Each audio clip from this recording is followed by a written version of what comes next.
राधे राधे मित्रों। तो मित्रों, आप लोग राधा किशन के अपकमिंग एपिसोड में देखेंगे कि राधा कहती है इसमें तो कुछ घुटा हुआ लग रहा है, और फिर कृष्ण जी कहते हैं बूटी होगी इस प्रकृति से पाई हुई, और फिर राधा कहती है नहीं नहीं तुम ये ग्रहण नहीं करोगे।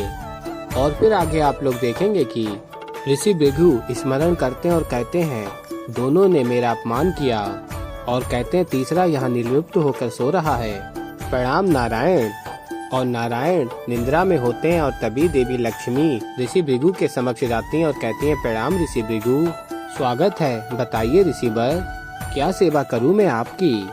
आप स्वयं यहाँ आए हैं तो अवश्य ही कोई महत्वपूर्ण कारण होगा। और फिर ऋषि भृगु कहते हैं कारण निवारण कि मैं आपसे चर्चा नहीं कर सकता देवी, मैं यहाँ केवल नारायण से बात करने के लिए आया हूँ। और फिर ऋषि भृगु कहते हैं जागिए नारायण, भृगु आया है। और फिर देवी लक्ष्मी आती हैं और कहती हैं ऋषिवर आप नारायण की योग निद्रा जानते हैं, ना जाने वो कब उठेंगे, आपका जो भी संदेश है आप मुझे दे दीजिए, नारायण जैसे ही जागेंगे मैं संदेश उनको दे दूंगी। और फिर ऋषि भृगु कहते हैं जागो नारायण, एक ब्राह्मण की पुकार है, एक ज्ञानी की मनोहार है, जागिए आंखें खोलिए, भृगु आया है। और कहते हैं त्रिदेव होने का इतना अभिमान, ब्राह्मणों का सम्मान नहीं, ज्ञानियों की पुकार का उत्तर नहीं, ये तीनों देव भोग के अधिकारी नहीं अपितु दंड के अधिकारी हैं। और फिर मित्रों आप लोग आगे देखेंगे ऋषि भृगु नारायण के सीने पे पैर रख देते हैं और तभी देवी लक्ष्मी कहती हैं ऋषिवर, और नारायण निद्रा से जाग जाते हैं। और देवी पार्वती कहती हैं महादेव ये ऋषि भृगु ने क्या महापाप कर दिया। और फिर महादेव कहते हैं ये अर्थ है या अनर्थ, अभी ये बताने का उचित समय नहीं है। और फिर देवी पार्वती कहती हैं बाहर ऋषि भृगु ने अपने पग से नारायण पर प्रहार किया और आप ये कह रहे हैं। और फिर आगे आप लोग देखेंगे ऋषि भृगु जा रहे होते हैं और तभी नारायण उनका पग पकड़ लेते हैं और नारायण कहते हैं भृगु। और फिर ऋषि भृगु कहते हैं मुझे आपसे कोई बात नहीं करनी है, और कहते हैं मुझे इतना उत्तेजित मत कीजिए कि मैं श्राप दे दूं। और फिर नारायण कहते हैं जो आपके मन में हो वो कीजिए भृगु, किंतु कुछ क्षण के लिए रुक जाइए। और फिर नारायण भृगु के पैर की सेवा करते हैं। और फिर ऋषि भृगु कहते हैं ये क्या कर रहे हैं आप, मेरा पाँव क्यों सरा रहे हैं। और कहते हैं जब एक ब्राह्मण स्तुति कर रहा था तब तो आपके कानों में जूं तक नहीं रेंग रही थी, पर अब आप मेरा पाँव दबा रहे हैं। और तभी देवी लक्ष्मी को अत्यंत क्रोध आ रहा होता है ये सब देख के। नारायण कहते हैं आपने मेरे वक्ष पर लात मारी, उसका मुझे कोई शोभ नहीं है, दुख है आपकी पीड़ा का। और कहते हैं मेरा शरीर वज्र का बना है भृगु, मुझे कोई हानि नहीं पहुंची है, किंतु मैं ये बात अवश्य जानता हूँ आपके कोमल पाँव में चोट अवश्य आई होगी, वही ठीक करने का प्रयास कर रहा हूँ। और फिर तभी ऋषि भृगु ये सब देख के कहते हैं एक क्रोधी ब्राह्मण को इतना मान। और कहते हैं नारायण आप मेरी परीक्षा में उत्तीर्ण हुए, अब मैं अपने शिष्यों को बता सकता हूँ कि वो होने वाले महायज्ञ में निसंदेह नारायण के नाम की पूर्ण आहुति दे सकते हैं। और मुझे पूर्ण विश्वास है कि आप उस आहुति को स्वीकार करने के लिए अवश्य आएंगे। और फिर ऋषि भृगु देवी लक्ष्मी के समक्ष जाते हैं और कहते हैं देवी लक्ष्मी आपके बिना तो नारायण अधूरे हैं, इसीलिए मैं आपसे आग्रह करता हूँ इस यज्ञ में आप भी अवश्य ही सम्मिलित हो। और फिर देवी लक्ष्मी कहती हैं नहीं, मैं आपका निमंत्रण अस्वीकार करती हूँ। और फिर देवी पार्वती कहती हैं अब क्या होगा महादेव। और फिर महादेव कहते हैं जो मैं करना चाहता हूँ गौरी ये उसी का आरंभ है। और फिर देवी पार्वती कहती हैं ऐसा क्या है जो आप लक्ष्मी को रुष्ट करके करवाना चाहते हैं। और फिर महादेव कहते हैं धैर्य रखो गौरी, समय अपने आप इन सब घटनाओं का संबंध समझा देगा। और फिर मित्रों आप लोग आगे देखेंगे कि कृष्ण जी कहते हैं ना महादेव यहाँ आ रहे हैं ना राधा यहाँ से जा रही हैं, अब क्या करूँ, मैं अपने आराध का भोग भला कैसे ग्रहण करूँगा। और फिर आप लोग देखेंगे कि महादेव राधा कृष्ण के समक्ष प्रकट हो जाते हैं। और फिर कृष्ण जी कहते हैं आराध्य आपके दर्शन हुए, होली के दिन में धन्य हुआ। और फिर महादेव कहते हैं आना ही पड़ा आराध्य, क्योंकि देवी राधा ना तो आपको मेरा प्रसाद ग्रहण करने दे रही हैं और ना ही स्वयं कर रही हैं। और फिर बताते हैं वो बूटी वो भी मेरा ही प्रसाद है। और फिर देवी राधा कहती हैं धन्यवाद महादेव, अनजाने में प्रसाद का अनादर करने के पाप से रोक लिया आपने। और फिर महादेव चले जाते हैं और देवी राधा बूटी वाला प्रसाद लाती हैं और ग्रहण करती हैं और कृष्ण जी भी ग्रहण करते हैं। और फिर कृष्ण जी कहते हैं होली खेलनी है, सभी लोग मेरी प्रतीक्षा कर रहे हैं। और फिर कृष्ण जी राधा के साथ होली खेलते हैं, सभी द्वारिकावासी भी होली खेलते हैं। और फिर मित्रों आप लोग आगे देखेंगे कि होली का उत्सव मनाया जा रहा होता है।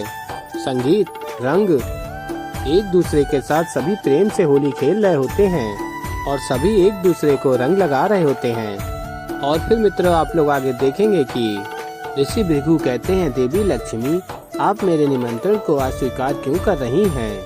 मुझसे कोई भूल हुई है क्या? और फिर देवी लक्ष्मी कहती हैं भूल हुई होती तो क्षमा कर देती, किंतु आपने तो अहंकार में आकर अपराध ही कर डाला। और कहती हैं नारायण का शरीर वज्र का अवश्य है, किंतु जहां आपने लात मारी है वो मेरा स्थान है। नारायण का हृदय, नारायण जब शयन मुद्रा में थे तो आप रुष्ट हो गए, किंतु आपने एक बार भी नहीं देखा कि कितने आदर से मैंने आपका सम्मान किया, आपका स्वागत किया। अब आप मुझे उनका अर्धांग करके यज्ञ के लिए निमंत्रित कर रहे हैं। और कहती हैं जब परीक्षा लेने आए तब क्यों नहीं सोचा? देवी पार्वती के साथ भी आपने ऐसा ही किया है ना? नारायण भले ही आपको क्षमा कर दें उनका सम्मान ना करने के लिए, किंतु आपने उन्हें और मुझे एक नहीं समझा, उसके लिए मैं आपको कदापि क्षमा नहीं करूंगी। और फिर ऋषि भृगु कहते हैं क्षमा कर दीजिए देवी, मैं क्रोध में अंधा हो गया था। और फिर देवी लक्ष्मी कहती हैं क्रोध मुझे भी आ रहा है ऋषिवर, और इसी क्रोधवश मैं आपको श्राप देती हूँ, क्योंकि मुझे और नारायण को एक महाब्राह्मण ने एक नहीं समझा, साथ नहीं समझा, इसलिए आज से लक्ष्मी कभी ब्राह्मणों को नहीं मिलेगी। और फिर देवी पार्वती कहती हैं अच्छा किया देवी लक्ष्मी ने, भृगु जैसे अहंकारी को यही दंड मिलना चाहिए। इस घटना से सब सीख लेंगे वो, लक्ष्मी नारायण शिव गौरी को अलग अलग नहीं समझेंगे, सब जानेंगे वो कि हम एक ही हैं, है ना महादेव? और फिर मित्रों आप लोग आगे देखेंगे कि ऋषि भृगु कहते हैं नहीं देवी ऐसा अनर्थ ना करें, क्षमा करें, आप अपना श्राप वापिस ले लीजिए। और फिर देवी लक्ष्मी कहती हैं पहले अहंकार में अंधे हो गए थे और अब दुख में। और कहती हैं ब्राह्मण होते हुए भी ये भूल गए कि दिया हुआ श्राप लौटाया नहीं जा सकता।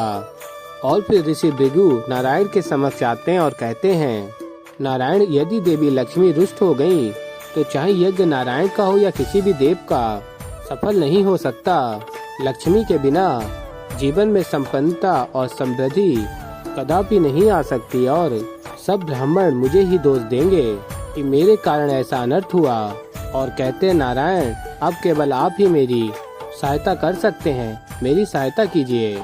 और फिर नारायण कहते हैं भृगु में लक्ष्मी के विरुद्ध जाकर कोई भी कार्य नहीं कर सकता और ये आप भली भांति जानते हैं। और फिर भृगु कहते हैं लेकिन मैं आपके दिए हुए एक वचन को भी जानता हूँ, जो वचन था कि नारायण प्रसन्न होकर भृगु को दर्शन देते हैं।